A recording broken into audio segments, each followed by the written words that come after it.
Assalamualaikum warahmatullahi wabarakatuh. Welcome back to CISP Channel Sharing and Learning. Salam sejahtera buat teman-teman pejuang NIP ASN P3K 2021. Oke, lanjut ya teman-teman. Kali ini kita akan bahas tentang soal dari tryout ke-7 by CISP Channel, dan kita akan bahas kali ini tentang kompetensi pedagogik. Oke, jadi sebelum kita mulai, berdasarkan dari permintaan teman-teman nih, jadi sudah launching ya untuk tryout yang ke-8. Silakan teman-teman untuk daftar bisa simak atau bisa lihat ya, linknya ada di deskripsi di bawah sini. Di situ ada 4 link. Teman-teman cukup isi satu link saja. Jadi misalkan link untuk pendaftaran yang pertama itu sudah penuh, nanti teman-teman bisa klik yang kedua gitu. Jadi sekali saja ya teman-teman. Dan pastikan setelah teman-teman mengisi link pendaftaran itu langsung join atau gabung di grup Telegram, di grup tryout khusus untuk tryout ke-8 ini. Kenapa harus gabung? Karena nanti segala hal yang berhubungan dengan tryout ini ya, ada info apapun itu, lalu juga link tryoutnya, kecuali yang timer ya, nanti dikirimnya ke email. Lalu file soalnya juga nanti akan dibagikan di grup tryout tersebut. So, buat teman-teman yang mungkin kesulitan untuk join di grup tryoutnya setelah mengisi link pendaftaran, langsung saja bisa chat ke saya atau chat ke nomor yang ada di pamflet gitu. Jangan nunggu-nunggu sampai hari H ya. Sudah tertulis di situ. Jadi kalau misalkan teman-teman yang nanti chat ke kami di hari H gitu, maka tidak akan ditindaklanjuti gitu. Mohon maaf karena kalau di hari H itu benar-benar numpuk banget teman-teman. Jadi apapun itu, teman-teman sekarang harus lebih bijak lagi berliterasi ya, karena kan teman-teman ini calon ASN.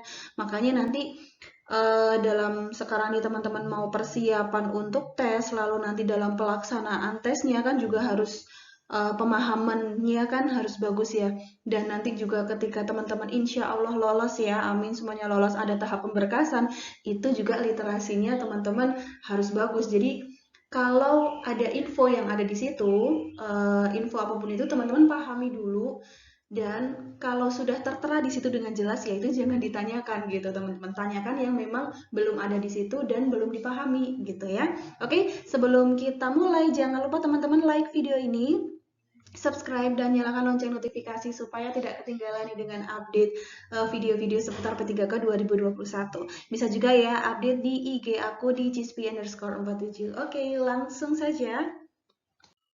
Oke, sebelum lanjut ke soal ya, ini ada tentang penilaian atau assessment, di mana penilaian itu dibagi menjadi 3.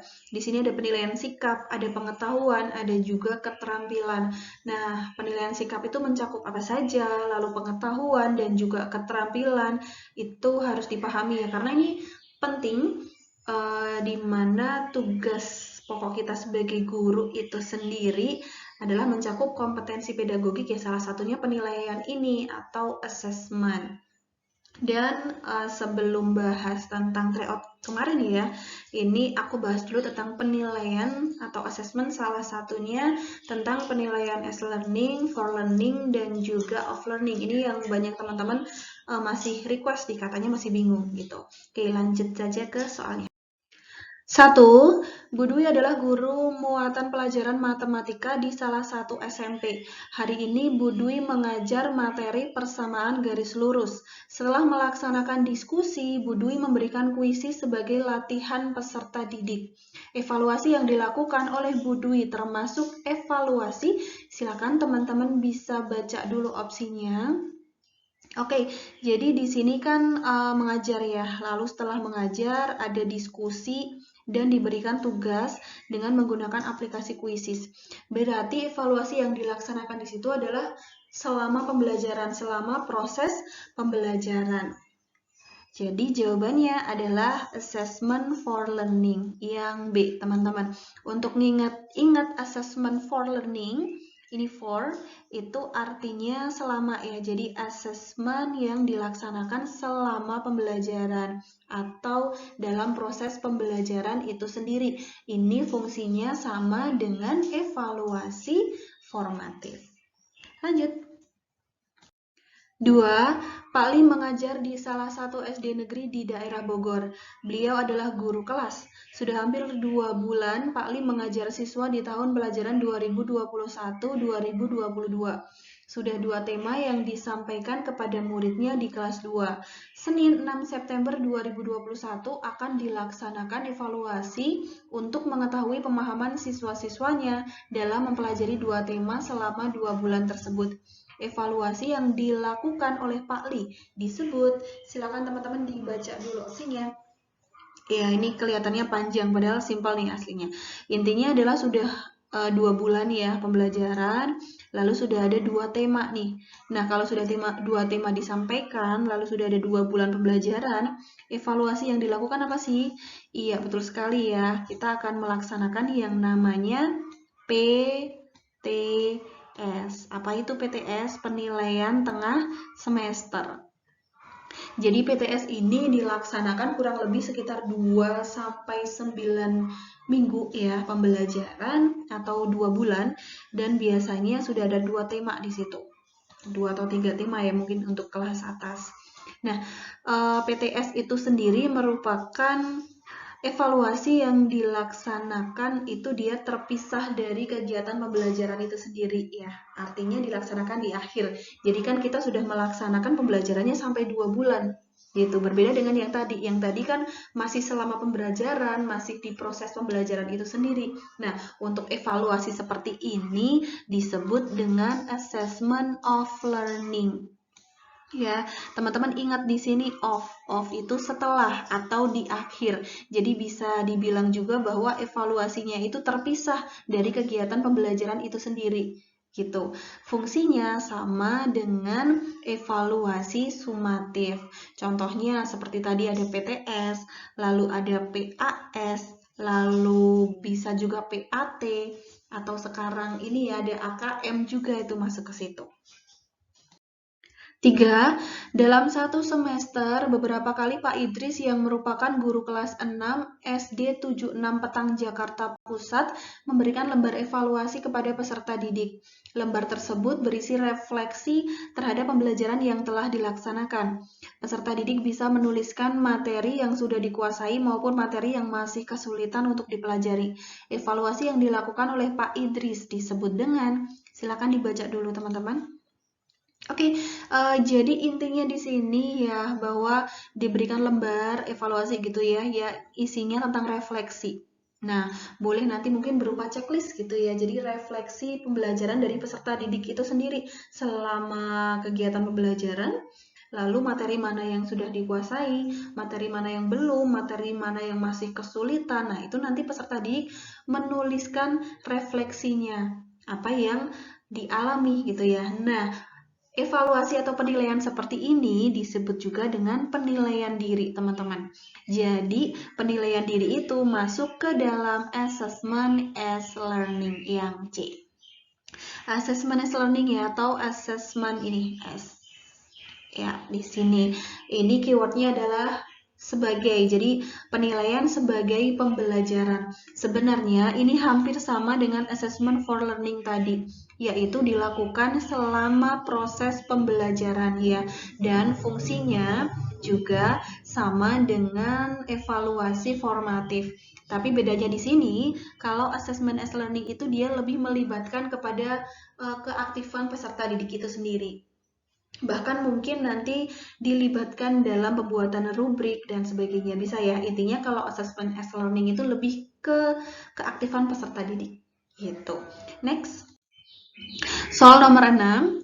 Bu Herni mengajukan pertanyaan kepada siswa dengan tujuan agar siswa tersebut mengingat kembali materi pelajaran yang sudah dipelajari sebelumnya. Hal tersebut termasuk kegiatan, silakan dibaca dulu opsinya teman-teman. Oke, jadi di sini keywordnya adalah mengingat kembali ya. Nah, pertanyaan yang tujuannya untuk mengingat kembali itu adalah yang D, yaitu membuat kaitan. Jadi membuat kaitan di sini memang ya ini ya tujuannya untuk mengingat kembali atau mereview gitu, teman-teman. 5. Prinsip dasar penilaian autentik dalam pembelajaran adalah peserta didik harus dapat mendemonstrasikan atau melakukan apa yang mereka ketahui. Yang bukan dasar dilakukannya penilaian autentik adalah, silakan dibaca dulu opsinya lalu dijawab. Oke, di sini tentang penilaian autentik ya, sudah ada seperti apa prinsipnya. Jadi intinya kalau penilaian autentik itu di situ ada kata mendemonstrasikan ya. Atau bisa kita bilang juga dia lebih ke kinerja dari peserta didik itu sendiri. Lalu nanti ada juga dalam bentuk nyata gitu. Jadi tidak hanya sekedar pengetahuan saja ya, tapi dapat diaplikasikan. Itu dia penilaian autentik. Lalu yang bukan dasar penilaian autentik itu yang mana? Coba kita perhatikan ya. Penilaian autentik mengintegrasikan kegiatan belajar, mengajar, dan juga penilaian. Tepat ya, karena di sini ada integrasi, baik itu kegiatan belajarnya peserta didik, dari gurunya sendiri untuk mengajar, dan juga nanti penilaiannya. Yang B, penilaian autentik memberikan kesempatan kepada peserta didik untuk mendemonstrasikan kemampuannya yang beragam. Tepat sekali, di sini ada kata mendemonstrasikan, lalu yang beragam. Salah satu prinsip dari penilaian autentik itu adalah ini, kemampuan divergen, itu ya, yang beragam juga. Yang C, penilaian autentik memberikan kesempatan bagi peserta didik untuk mengkonstruksikan hasil belajarnya. Tepat sekali, jadi bagaimana kita membangun belajar itu sendiri. Yang D, penilaian autentik merupakan penilaian secara langsung terhadap kemampuan dan kompetensi peserta didik. Betul sekali, karena dalam penilaian autentik itu ya dinilai secara langsung gitu teman-teman, dan nyata. Ada juga keterkaitan dengan contextual learning itu sendiri. Lalu yang E, penilaian autentik mengintegrasikan kegiatan belajar semua aspek pembelajaran. Nah, ini harusnya lebih ke A tadi ya, kegiatan belajar, mengajar, dan juga keterampilan. Jadi, jawabannya yang bukan adalah yang E nih, teman-teman. Oke, yang E ya. Teman-teman bisa cek juga di Permendikbud nomor 104 tahun 2014. Di situ tertulis ya, secara resmi apa saja sih prinsip-prinsip dari penilaian autentik itu sendiri. Oke, kita lanjut lagi. 6. Model pembelajaran abad 21 mengacu pada pergeseran paradigma belajar abad 21 sehingga menuntut pada perubahan penilaian yang selaras dengan tuntutan zaman, yaitu untuk memenuhi tuntutan dan tantangan kehidupan di abad 21 yang menuntut cara berpikir dan bertindak kritis, kreatif, mandiri, dan lain-lain. Oleh karenanya, model penilaian pembelajaran IPS dianjurkan sebagai berikut. Silakan teman-teman dibaca dulu opsinya. Nah, di sini keywordnya adalah belajar di abad 21 ya. Teman-teman masih ingat dengan keterampilan abad 21 yaitu 4CS, dan itu sesuai dengan opsi A di sini ya. Ada berpikir kritis, lalu di sini ada apa lagi ya? Ada mandiri juga, kolaboratif, komunikatif, dan sesuai juga dengan yang ada di soal di sini keywordnya, menuntut cara berpikir dan bertindak kritis, kreatif, mandiri, dan lain sebagainya. Jadi sudah jelas jawaban soal nomor 6 adalah yang A. Next, soal nomor 7. Melalui diskusi dan menggali informasi, peserta didik dapat menelaah peluang usaha produk dan jasa secara bertanggung jawab. Dari tujuan pembelajaran di atas, yang menjadi komponen condition adalah, dibaca dulu opsinya teman-teman. Oke, jadi ini yang ada di RPP ya, tujuan pembelajaran itu kita kenal ada yang namanya A, B, C, D. Nah, di sini condition berarti C-nya. A itu apa sih? A itu adalah audience, B itu behavior, C itu condition, dan D-nya itu degree. Oke, kita dari audience dulu. Audience itu kan berarti di sini peserta didiknya itu sendiri ya. Ya, ini adalah A. Lalu lanjut yang B atau behavior. Behavior itu berarti tingkah laku yang diharapkan. Nanti peserta didik itu bisa apa? Nah, itu namanya behavior. Behaviornya itu di sini dapat menelaah peluang usaha, produk, dan jasa. ya ke ini kebanyakan sampai jasa aja ya. Oke, itu adalah behavior B. Lalu lanjut adalah C atau condition. Condition itu berarti kan kondisi ya. Kita ingat-ingat saja kondisi atau keadaan. Berarti keadaan di sini artinya aktivitas yang dilakukan peserta didik itu apa sih? Aktivitasnya supaya dia bisa nanti mengetahui KD-nya itu dengan cara apa? Nah, seperti itu. Yaitu dengan melalui diskusi dan juga menggali informasi. Nah, inilah yang namanya condition atau C. Dan yang terakhir adalah A, B, C, D ya, degree. Degree itu berarti pencapaian yang dicapai oleh peserta didik itu bagaimana. Di sini degree-nya adalah secara bertanggung jawab.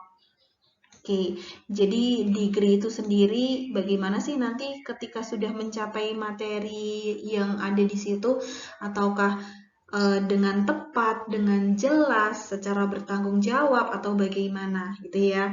Nah, sesuai dengan rumusan A, B, C, D tadi, yang ditanyakan adalah condition, maka jawabannya adalah yang A, teman-teman. Diskusi dan juga menggali informasi. Oke, next. Soal nomor 8. Sebelum memberi tugas, Pak Ali terlebih dahulu menjelaskan tugas yang harus dikerjakan. Hal ini merupakan sikap tanggap Pak Ali terhadap proses kerja siswa pada awal dimulainya tugas tersebut. Dengan cara mendekati setiap siswa yang belajar secara perorangan. Apakah semua sudah berjalan lancar dan memadai? Kegiatan yang dilakukan Pak Ali merupakan komponen keterampilan mengajar kelompok kecil dan perorangan dalam hal. Silakan teman-teman dibaca dulu opsinya. Oke, keywordnya di sini. Mungkin teman-teman ada yang terkecoh ya dengan jawaban A. Banyak yang di sini tuh jawab A dan juga jawab E, teman-teman. Oke, kita simak bahwa sudah digarisbawahi ya di sini ya. Cara mendekati setiap siswa belajar secara perorangan, ya. Dan di sini juga sudah ada kata-kata kelompok. Oke, artinya yang dilakukan Pak Ali itu bukan hanya secara pribadi saja, bukan hanya pendekatan pribadi saja, tapi juga membimbing kelompok gitu teman-teman. Tapi dalam hal apa? Nah, ini yang sebenarnya ditanyakan. Oke, iya benar, secara pribadi dan juga kelompok, tapi yang bagaimana gitu ya. Jadi jawaban yang A dan juga yang E itu belum tepat karena kurang sesuai dengan konteks yang ditanyakan. Oke. Karena di situ Pak Ali itu mendekati siswa, lalu membimbing juga dalam kelompok kecil, dalam perorangan juga, lalu sikapnya juga tanggap supaya proses kerja siswa itu jadi nanti sesuai dengan yang diharapkan ya, maka kegiatan tersebut dilakukan Pak Ali untuk membimbing dan memudahkan belajar. Jawabannya adalah yang B, teman-teman. 9, coba kita langsung ke soal di sini ya. Di bawah ini yang tidak termasuk dalam potensi umum peserta didik adalah, oke, kita dapat keywordnya di sini yang tidak, dan sebenarnya dari membaca soalnya saja dari sini kita sudah tahu nih maksud dari soalnya itu apa ya. Yang tidak termasuk dalam potensi umum. Nah, kecerdasan atau potensi itu kan ada dua ya. Ada kecerdasan umum dan juga ada kecerdasan majemuk atau multiple intelligence. Berarti yang tidak masuk ke dalam kecerdasan umum itu yang mana? Pemecahan masalah iya, berpikir abstrak iya, memahami pengetahuan, menganalisa juga, kan ini kecerdasan umum ya. Jadi yang bukan adalah yang teman-teman. Kemampuan menyelesaikan operasi matematika. Kenapa? Karena kemampuan ini masuk ke dalam multiple intelligence atau kecerdasan majemuk. Teman-teman masih ingat kecerdasan majemuk kan ada banyak ya. Ada intrapersonal, interpersonal, lalu ada naturalis, ada bahasa juga ya. Dipelajari lagi teman-teman. Lanjut. 10. menghadapi dan memecahkan masalah-masalah praktis sehubungan dengan perwujudan ide, gagasan, pemecahan, penyelesaian, cara kerja, dan jawaban baru. Hal tersebut merupakan tahapan kreativitas, yaitu, silakan dibaca dulu opsinya teman-teman. Oke, jadi di sini keywordnya adalah tahapan kreativitas ya, di mana memang tahap kreativitas itu ada 4. Ada persiapan meletakkan dasar, inkubasi, iluminasi, dan juga produksi. Oke, yang pertama adalah persiapan meletakkan dasar. Namanya juga persiapan ya, berarti di sini persiapan bagaimana kita peletakan fondasi pertama. Jadi kita ketahui dulu seluk-beluk masalahnya, mulai dari ada latar belakangnya, problemnya apa saja, lalu dalam persiapan juga kita mengkonstruksi pengetahuan kita dalam menggali informasi dan juga inspirasi. Lanjut ke tahap inkubasi. Jadi ketika kita menghadapi masalah kan pasti kita harus rehat sejenak gitu ya. Jadi di tahap inkubasi ini adalah tahap di mana atau fase di mana kita keluar dari aktivitas rehat ya, dari aktivitas pikiran yang menyita dengan ragam cara. Jadi kita mengistirahatkan dulu pikiran kita. Lanjut tahap yang ketiga adalah iluminasi. Iluminasi berarti fase di mana pemecahan suatu masalah itu sudah mendapat titik terang gitu ya. Lalu yang D adalah fase verifikasi atau produksi. Sama ya di situ. Jadi kita merealisasikan, kita memecahkan realisasi dari ide dan gagasan itu dalam wujud praktis dan juga konkret. Atau sama juga dengan kita menghadapi dan memecahkan masalah praktis tadi sehubungan dengan ide, gagasan, pemecahan, penyelesaian, cara kerja, dan juga jawaban baru. Jadi, soal nomor 10 jawabannya adalah yang D ya, produksi atau verifikasi itu sama. Oke, sekian dulu apa yang bisa aku bahas kali ini. Semoga bermanfaat untuk teman-teman. Kalau ada salah, ada kurangnya, itu semata-mata adalah keterbatasan dari saya. Semoga video ini bermanfaat. Dan jangan lupa di-share kalau memang video ini bermanfaat ya. Jadi bisa banyak lagi yang dapat manfaat dari video ini. Oke, sampai jumpa di video selanjutnya. Salam CISP Channel Sharing and Learning. Semoga teman-teman semuanya dimudahkan dan dilancarkan dapat NIP P3K 2021. Amin. Wassalamualaikum warahmatullahi wabarakatuh.